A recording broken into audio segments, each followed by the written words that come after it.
Welcome to Penrose Learning, where we make understanding easy. You start by confirming prerequisites: the encoder, a compatible image, and a stable audio interface.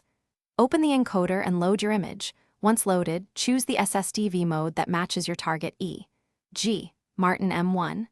Next, set sample rate to 48000 Hz and select your output device. This ensures clean tone generation. Make sure the image resolution matches the mode so the encoder maps pixels correctly. Otherwise, colors shift. Now you're ready to configure timing and audio levels. Once done loading, pick the exact Sstv mode. This controls line timing and frequency mapping, so choose carefully.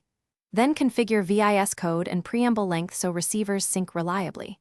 You should convert color space if your encoder requires YIQ or similar, because color accuracy depends on it.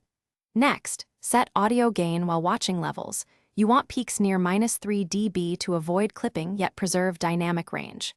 Finally, preview the generated waveform and listen for steady tones before transmission. You're ready to transmit. Route the encoder output into your transmitter or sound card input and start with low power to validate settings. Once transmitting, record the output and decode it on a receiver to verify color, alignment, and timing. If the image shows lines, skew, or color shifts, first lower audio gain and retest because clipping is common. If problems persist, double-check sample rate, mode selection, and any color conversion. With corrections made, repeat the test and finalize your transmission. Thanks for watching. If this was helpful, leave a like and consider subscribing. See you next time.